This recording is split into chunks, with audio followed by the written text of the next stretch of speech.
एक होती है डेफिसिट अप्रोच। डेफिसिट अप्रोच के अंदर जिसको हम लोग ट्रेडिशनल रिसर्च मॉडल भी कहते हैं, इस अप्रोच के अंदर आपकी प्रॉब्लम्स को देखा जाता है। सबसे पहले प्रॉब्लम ऑर्गेनाइजेशन की देखी जाती है और उसके बाद उसका सोल्यूशन आइडेंटिफाई किया जाता है। जिस तरह से रिसर्च के दौरान या एक्शन रिसर्च के दौरान एक आपके पास क्वेश्चनर होगा, आप उसमें क्वेश्चनर लेके अपने मार्केटिंग डिपार्टमेंट या जहाँ पर भी आपको लगता है कहीं पे प्रॉब्लम है, वहाँ पे आप जाएंगे और एक खास क्वेश्चंस के थ्रू उसको आइडेंटिफाई करेंगे कि प्रॉब्लम है क्या असल में। एक ये डेफिसिट अप्रोच है, उसको डेफिसिट अप्रोच इसलिए कहते हैं कि डिफेक्ट बेस्ड होती है, कि जैसे कोई डिफेक्ट आया तो उसके बाद हमने उसके ऊपर अपने कंट्रोल्स लगाने शुरू किए या उसको मैनेज करना शुरू किया और उसके बारे में सोचना शुरू किया। ठीक है, उसकी इम्प्रूवमेंट के लिए काम करना शुरू किया कि ये प्रॉब्लम ना आए। ये होती है डेफिसिट अप्रोच। ठीक है, प्रॉब्लम बेस्ड अप्रोच। जबकि एप्रिशिएटिव इंक्वायरी जो है ये आपका पॉजिटिव अप्रोच को डिस्कस करती है। ये कहती है कि आप एक तो सोशल कंस्ट्रक्शनिज्म के ऊपर ये बेस है, और दूसरी बात ये पॉजिटिविटी इस तरह से देखती है कि हम लोगों को जब भी चेंज को देखना है एज एन ओडी प्रैक्टिशनर, तो हम लोगों ने चेंज को सिर्फ इस पॉइंट ऑफ डिफेक्ट कहाँ पे प्रॉब्लम है वो सॉल्व की जा सके, हमने सिर्फ इस चीज़ को नहीं देखना। हमने बल्कि चीज़ों को पहले ही इस तरह से अलाइन कर लेना है कि प्रॉब्लम्स आए ही ना। ठीक है, प्रॉब्लम हम लोगों ने ऑफेंसिव अप्रोच को अपनाना है। पॉजिटिव अप्रोच या appreciative inquiry approach offensive approach को डिस्कस करती है। ऑफेंस होता है कि आपने पहले ही अपना डिफेंस तैयार कर लिया है, आपने डिफेंस फोर्स पहले ही तैयार कर लिया है। ऐसा नहीं हुआ कि जैसे ही आपको लगा कि जंग लगने वाली है, आपने लोगों को आर्मी के अंदर भर्ती करना शुरू कर दिया और फिर अपने नई आर्मी बना ली।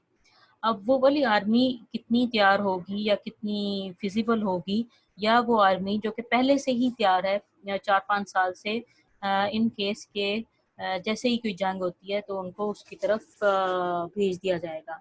ठीक है, आपके ख्याल में कौन सी बेहतरीन होगी, कौन सी बेहतरीन होगी, कौन सी आर्मी बेहतरीन होगी? मैम जो पहले से तैयार है।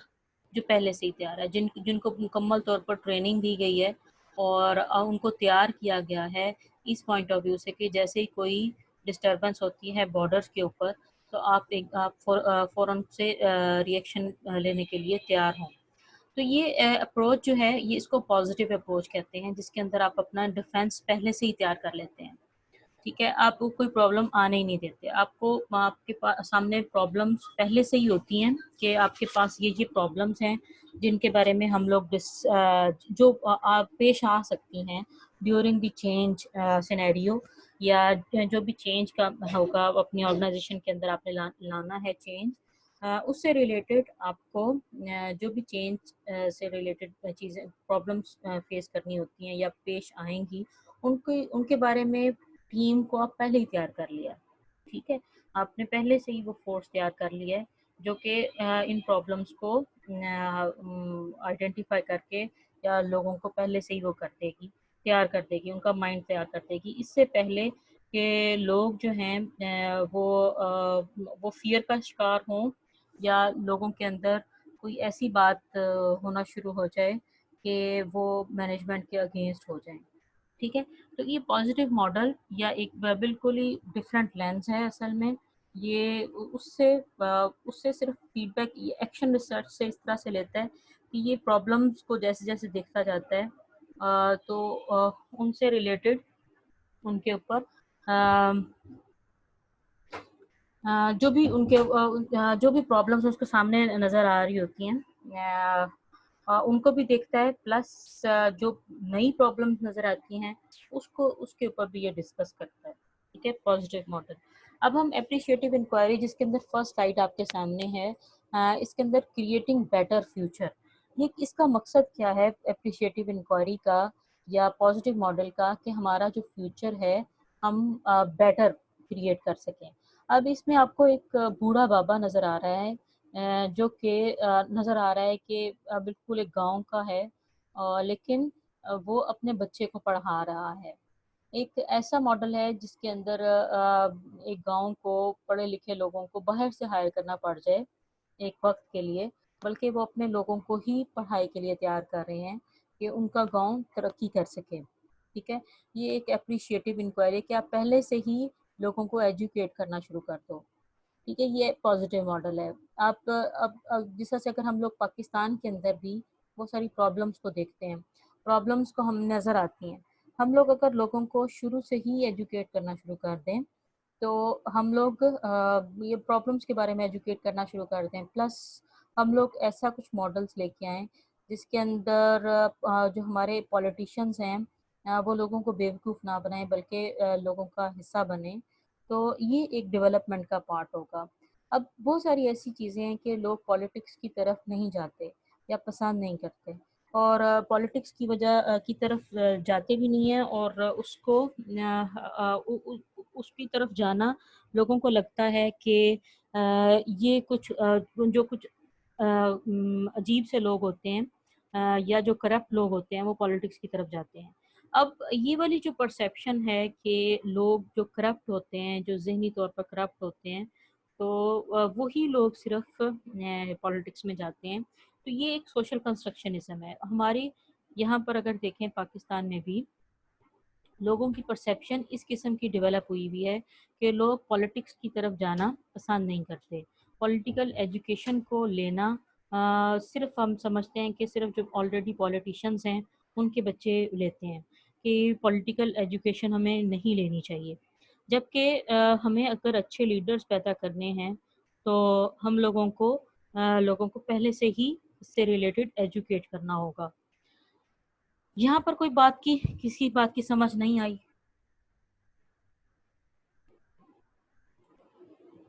जी।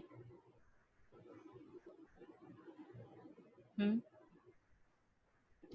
आ गई है मैम। ठीक है। अच्छा, अब हम नेक्स्ट स्लाइड की तरफ चलेंगे। ये भी छोटी-छोटी सी हैं और इसमें सिर्फ़ आपको आपका माइंड मेकअप करने के लिए हैं कि पॉज़िटिव मॉडल या पॉज़िटिव अप्रोच क्या चीज़ होती है। Thank God our precious time is now. अब देखिए यहाँ पर इस स्लाइड के अंदर आपको कुछ बच्चे नज़र आ रहे हैं।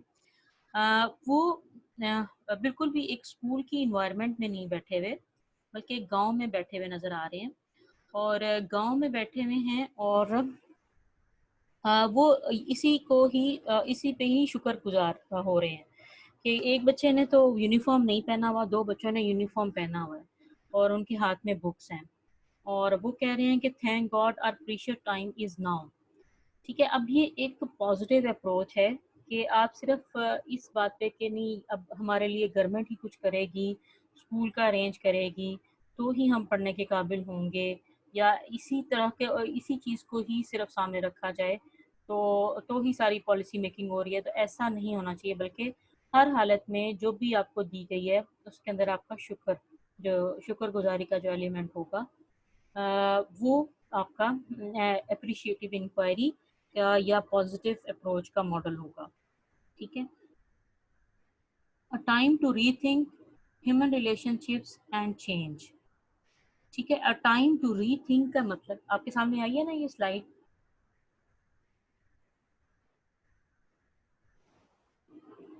Yes ma'am. Yes, ma'am. ठीक है, a time to rethink human relationships and change. जब भी हम पहले रिसर्च की कोई भी बात करते थे तो उसके अंदर हम लोग ह्यूमन रिलेशनशिप्स को बिल्कुल कंसीडर नहीं करते थे। एक ऑर्गेनाइजेशन के अंदर भी बहुत सारे एम्प्लॉयज़ आपस में उनकी फ्रेंडशिप्स होती हैं, वो एक दूसरे के साथ अटैच भी होते हैं।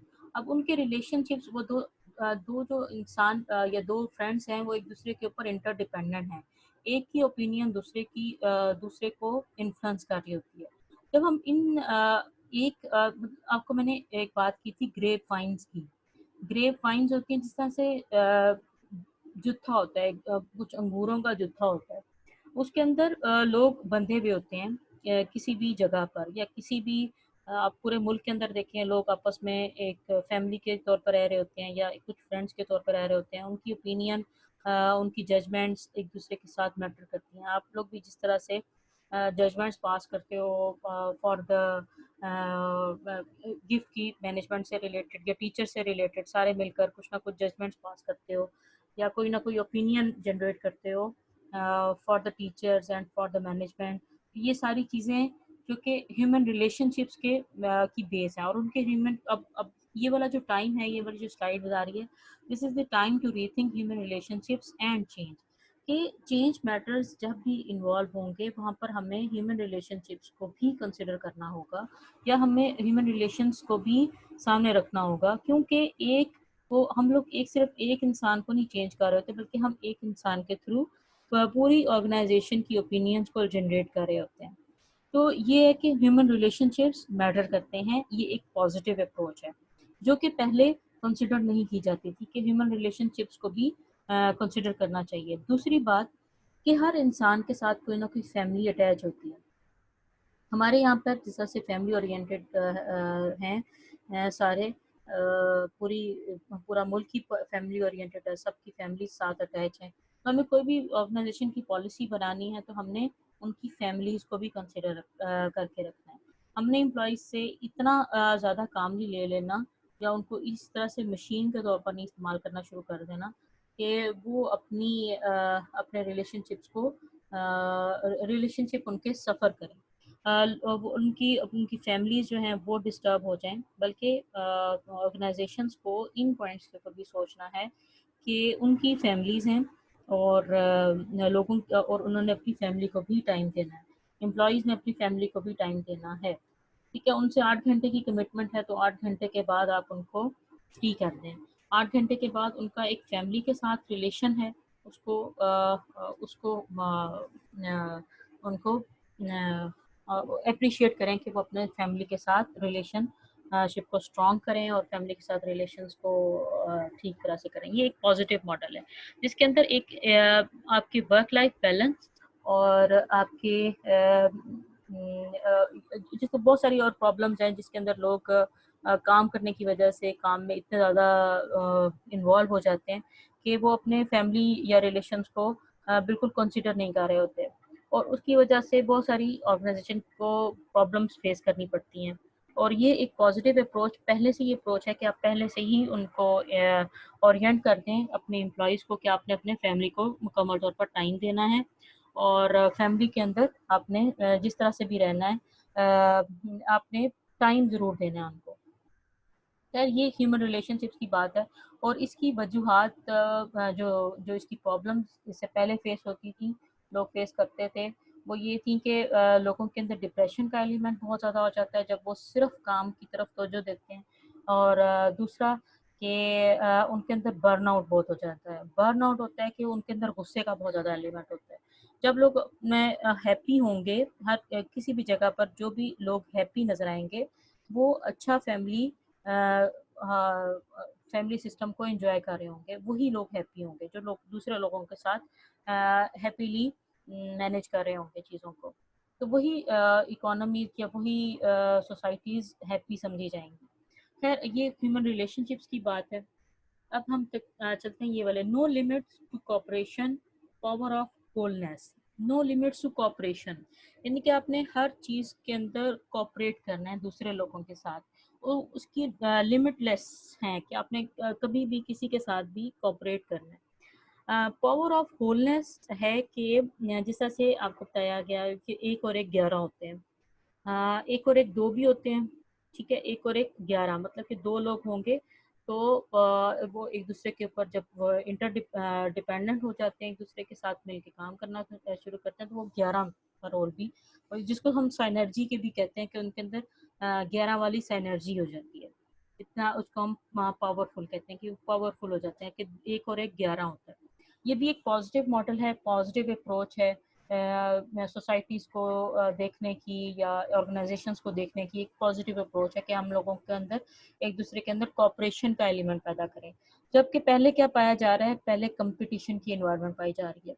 इसके अगेंस्ट एक कंपटीशन की एनवायरनमेंट है, लोग एक दूसरे के साथ बढ़तरी लेने के लिए स्ट्रगल कर रहे होते हैं। जैसे आप लोग भी एक दूसरे के साथ आप लोगों के अंदर भी एक चीज़ डाली जाती है कि इसके मार्क्स उससे ज़्यादा होने चाहिए, उसके मार्क्स इससे ज़्यादा होने चाहिए।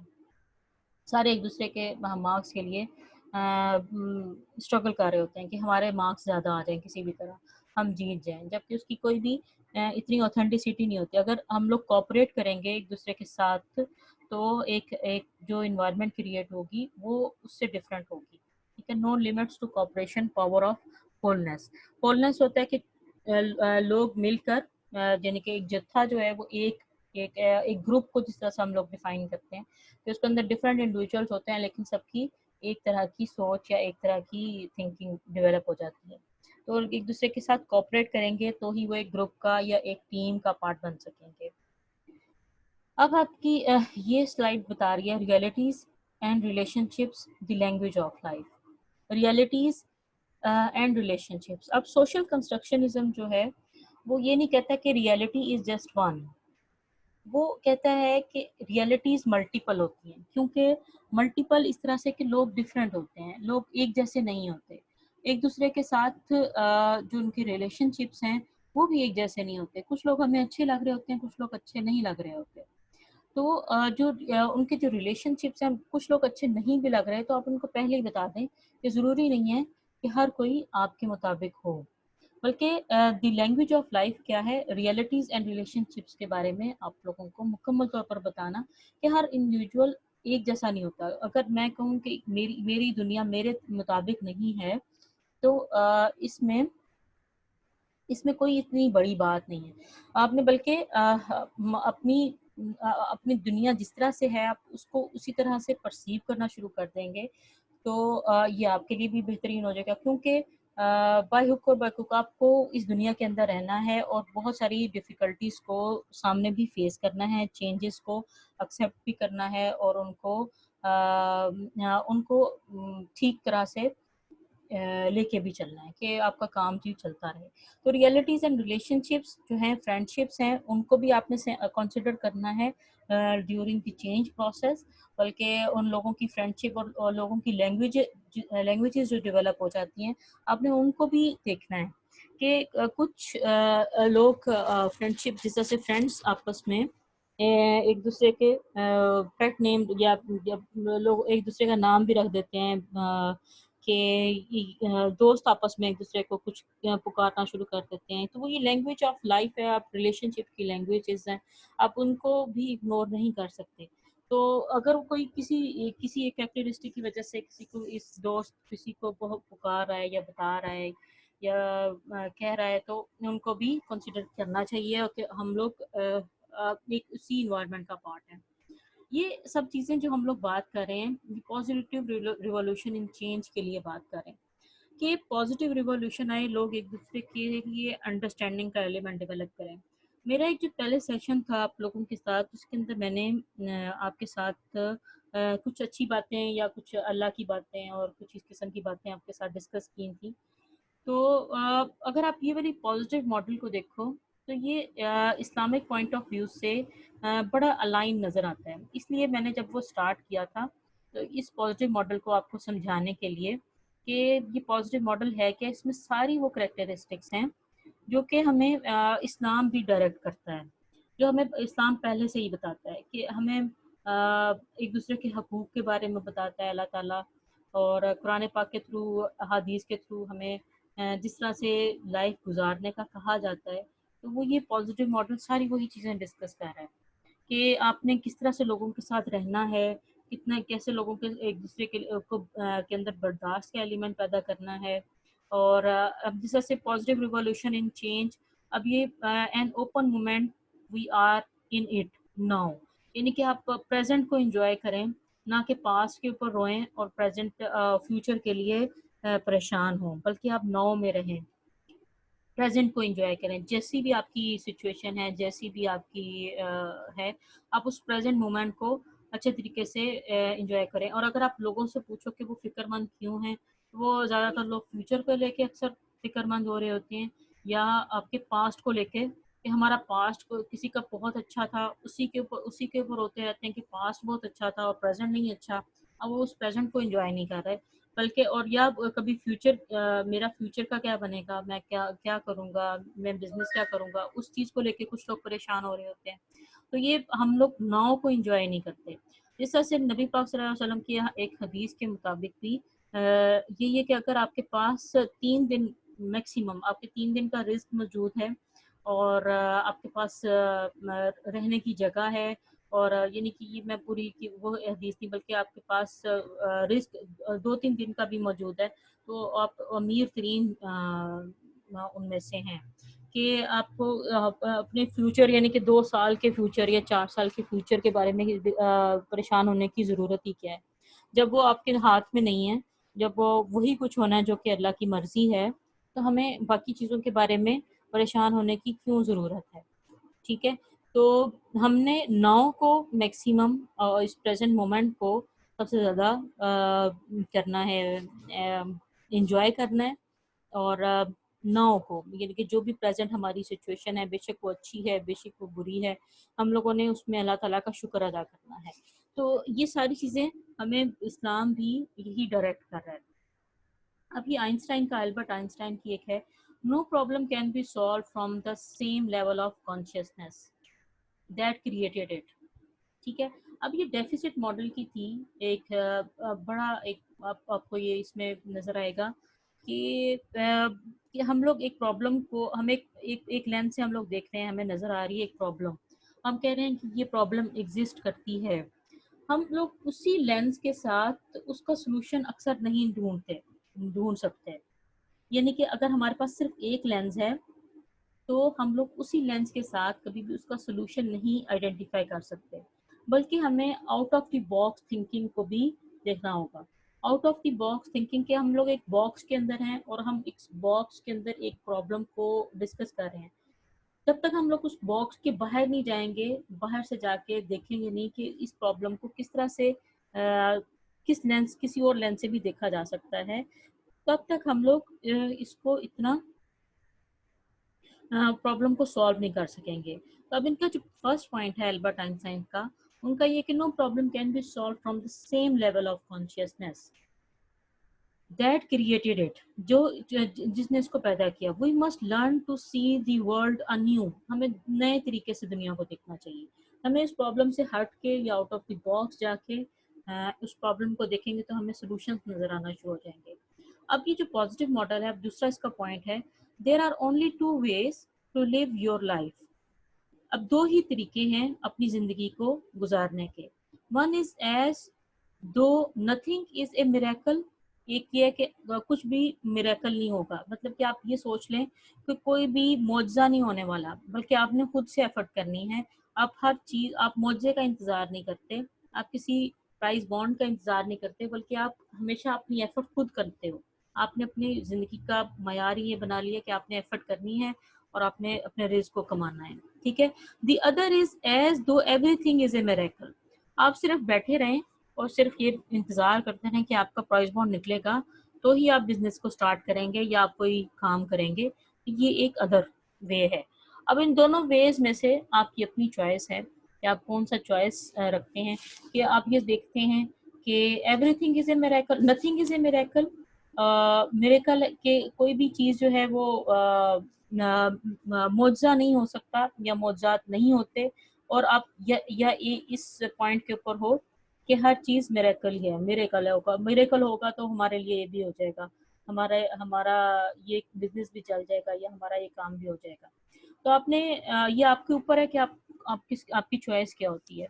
आप मिरेकल्स को लेके चलते हो या आप खुद से एफर्ट करते हो।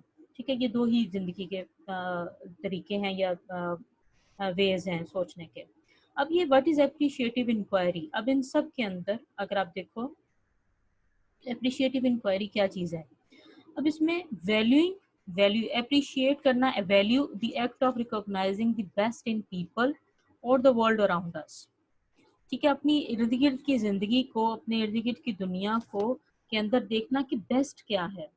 अब जैसे मुनीब ने या अब्दुल्ला मेरे साथ बात कर रहे थे, जैसे मैंने आप उस दिन भी एक बात करना चाही थी कि आपका क्या ख्याल है कि हमारे इर्द गिर्द के लोग जो हैं वो अच्छे हैं या अच्छे नहीं हैं। तो अब्दुल्ला ने कहा था नहीं नहीं बिल्कुल भी अच्छे नहीं हैं, या मुनीब ने कहा था, मुझे अब याद नहीं, मुनीब ने कहा था कि अच्छे नहीं हैं बल्कि बहुत बुरे हैं, एक दूसरे के साथ कोऑपरेट नहीं करते और कौम अच्छी नहीं है या कुछ भी। अगर हम लोग सिर्फ इस लेंस के साथ इस दुनिया को देखते रहेंगे तो हम लोग खुद भी परेशान होंगे और उनका सोल्यूशन भी नहीं निकाल सकेंगे। बल्कि मैंने आपको कहा नहीं, लोग तो बहुत अच्छे हैं हमारे पास, पूरी दुनिया के अंदर हमारा तो बहुत अच्छा एक रैपो है कि हम लोग बड़े हम हमारी पूरी कौम जो है वो एक दूसरे के साथ बड़ी कोऑपरेट करती है। और हम एक दूसरे को इनके अंदर चैरिटी का भी बहुत एलिमेंट है, लोग एक दूसरे को बहुत देते हैं और गरीबों को ढूंढ ढूंढ के उनकी मदद करने की कोशिश करते हैं। जबकि किसी और के अंदर, किसी और सोसाइटी के अंदर इस तरह का एलिमेंट नहीं पाया जाता, जो कि हमारी मुस्लिम कम्युनिटी या मुसलमानों के अंदर, पाकिस्तान के मुसलमानों के अंदर ये एलिमेंट पाया जाता है कि हम लोग ढूंढ ढूंढ कर गरीबों की मदद करना चाहते हैं। हम गरीबों की अपने अपने से रिलेटेड जो भी हमारे नीचे काम कर रहे होते हैं या एम्प्लॉयज होते हैं, हम उनकी मैक्सिमम कोशिश कर रहे होते हैं कि उनकी मैक्सिमम उनके साथ अच्छा बर्ताव किया जा सके, उनको उनकी सफरिंग्स को कम किया जा सके, क्योंकि वो हमारे ऊपर डिपेंडेंट है और हमारे लिए काम करते हैं। तो हम लोगों को अगर अपनी पॉजिटिव चीज़ों को देखेंगे तो हमें ये दुनिया हमें एक नए लेंस से नज़र आना शुरू हो जाएगी।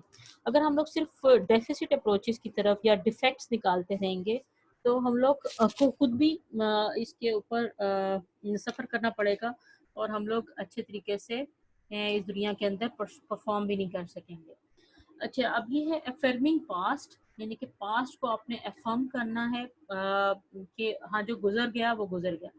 एंड प्रेजेंट स्ट्रेंथ्स, हमारी हमारी प्रेजेंट स्ट्रेंथ्स क्या हैं, हमारी ताकत क्या चीज़ है, सक्सेसेस एंड पोटेंशियल, जो हम लोग कितने आगे जा सकते हैं, हमने उसको देखना है कि हमारी पोटेंशियल्स क्या हैं। To perceive those things that give life, health, vitality, excellence to living system. ठीक है, हमारी पोटेंशियल्स क्या हैं। अब हमने जैसे जो दूसरी अप्रोचेस हैं, दूसरे मॉडल्स हैं, वो डिफेक्ट्स को डिस्कस करते हैं।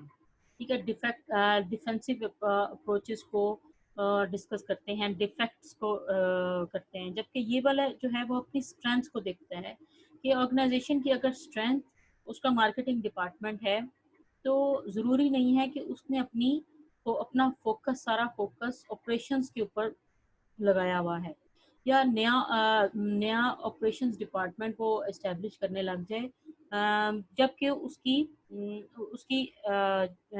कैपेबिलिटीज़ या उसकी पोटेंशियल जो है वो मार्केटिंग डिपार्टमेंट या मार्केटिंग टीम के अंदर हैं।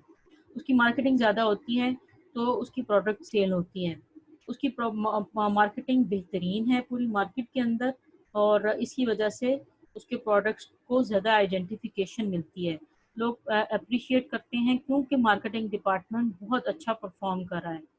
अब उनकी स्ट्रेंथ है एक मार्केटिंग डिपार्टमेंट, अब उनको अपनी स्ट्रेंथ की तरफ तवज्जो देनी है, ना कि ये सोचना है कि उनके ऑपरेशंस डिपार्टमेंट में कोई टीम ही नहीं है और वो प्रॉपरली काम नहीं कर रहे। अपने डिफेक्ट्स को कम से कम हाईलाइट करना है बल्कि अपनी स्ट्रेंथ्स को ज़्यादा से ज़्यादा मजबूत करना है। चेंज के दौरान अपने स्ट्रेंथ्स को मज़ीद बेहतरीन करते जाएंगे और अपनी जो भी शॉर्ट कमिंग्स हैं उनको उनके अंदर लाने के लिए कोशिश करेंगे, उसके अंदर इम्प्रूवमेंट्स लाने के लिए कोशिश ज़रूर करेंगे, लेकिन अपनी स्ट्रेंथ्स को ज़्यादा कि आपने रोते नहीं रहना हर वक्त कि अब बिजनेस नहीं चल रहा, अब ये नहीं हो रहा, अब वो नहीं हो रहा, बल्कि आप जो हो रहा है आपने उसको अप्रिशिएट करना है।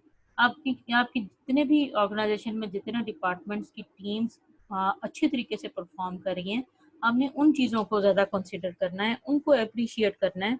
अब इस अप्रिसिएशन का ये फ़ायदा होगा कि वक्त गुजरने के साथ साथ आपकी ओवरऑल ऑर्गेनाइजेशन की परफॉर्मेंस बेहतरीन होती जाएगी। जब आपके अंदर लोगों को अप्रिशिएट करेंगे, बल्कि और लोगों को अप्रिशिएट करेंगे और लोगों को इस लाइन पर लगाएंगे कि अगर आप इंसेंटिव्स की तरफ नहीं बल्कि इनकरेजमेंट की तरफ लगाएंगे तो वो ऑर्गेनाइजेशन की सक्सेस के लिए ज़्यादा अच्छे तरीके से काम कर सकेंगे। अब दूसरा पॉइंट है to increase in value, for example economy has appreciated in value, valuing, pricing, esteeming and honouring. ठीक है, वैल्यू करना लोगों को रिकॉग्निशन देना, उनकी सेल्फ इस्टीम का ख्याल रखना और उनको इज्जत देना। ठीक है, अब ये सारी बातें ऐसी हैं जो कि हम लोगों को इस्लाम या इस्लामिक जो फिलॉसफी है वो हमें पहले से ही ये डिस्कस कर रही होती है। अब तो सेकंड है the act of exploration and discovery.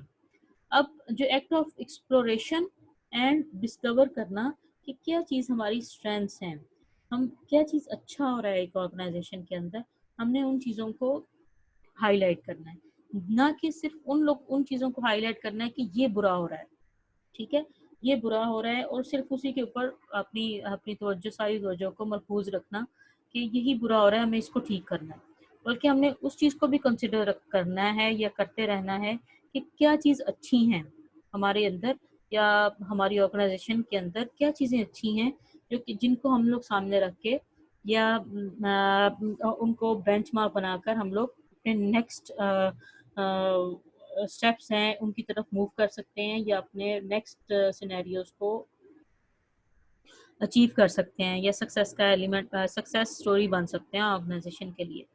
To ask question, to be open to seeing new potentials and possibilities, discovery, search and systematic exploration and study. ये सारे इसके पॉइंट्स हैं। अब हम अप्रिशिएटिव इंक्वायरी के इसकी डेफिनेशन की तरफ देख लेते हैं। The appreciative inquiry is the study and exploration of what gives life to human system when they function at their best। ठीक है, हमने वो वाली चीज़ें देखनी है कि जहाँ पर हमें ह्यूमंस बेस्ट अपनी ऑर्गेनाइजेशन के अंदर एम्प्लॉयज बेस्ट काम करते नजर आ रहे हैं, कि हम सिर्फ उन लोगों को ना देखें कि जो हमें काम करते नजर नहीं आ रहे, बल्कि हमें हमें वो पॉइंट्स को देखना है कि आपका ये पॉइंट बहुत अच्छा है, आपने अप्रिशिएट करना है किसी भी तरह अपने एम्प्लॉयज को, अपने एम्प्लॉयज की स्ट्रेंथ्स को। This approach to personal change and organization change is based on the assumption that questions and dialogues about strengths, successes, values, hopes, and dreams are themselves transformational।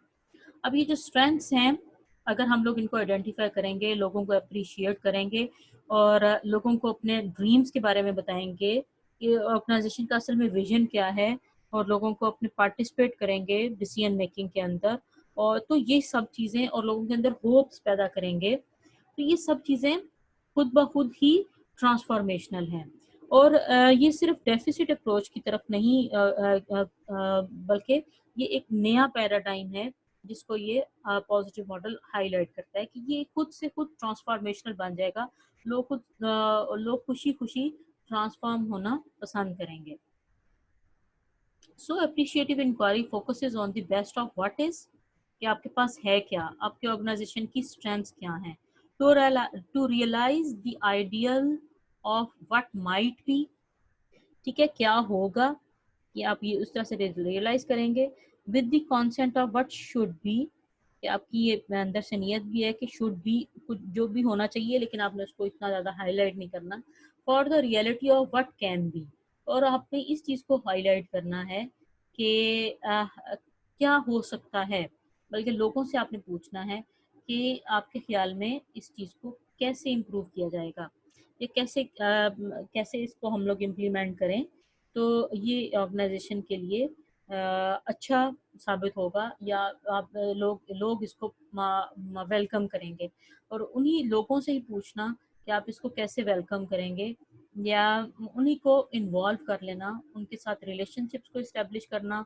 उनके साथ एक फ्रेंडशिप करना, यही आपकी सारी अप्रिशिएटिव इंक्वायरी का model discuss करता है। बाकी आपने टाइम इसका ख़त्म हो जाएगा अभी, तो आपने ये जितनी भी कोटेशंस हैं और ये सिर्फ पॉजिटिव कोर की सेंस ऑफ अप्रिशिएटिव इंक्वायरी, छोटी छोटी अच्छी अच्छी बातें इसमें डिस्कस की गई हैं। अप्रिशिएटिव इंक्वायरी जो है वो ये जिस तरह से एक आदमी इसमें डेफिसिट फोकस्ड इसके ऊपर है, look at what we are missing, इसको बता रहा है, जबकि look at what we have got, और दूसरा आदमी एसेट बेस्ड अप्रोच को बता रहा है कि हमने क्या कुछ अचीव कर लिया है। असल में यही बेसिक स्लाइड है अप्रिशिएटिव इंक्वायरी की, और इसको आपने पूरी स्लाइड्स को अच्छे तरीके से बाकी को देख लेना है। हमारा आज का ये अप्रिशिएटिव इंक्वायरी और पॉजिटिव मॉडल का लेक्चर यहीं तक है, ठीक है। बाकी आपने इसको अच्छे तरीके से खुद ही से कि इन्होंने क्या क्या चीज़ें डिस्कस की हैं, ये आपने इसको खुद ही से देख लेना है सारी स्लाइड्स को, ठीक है।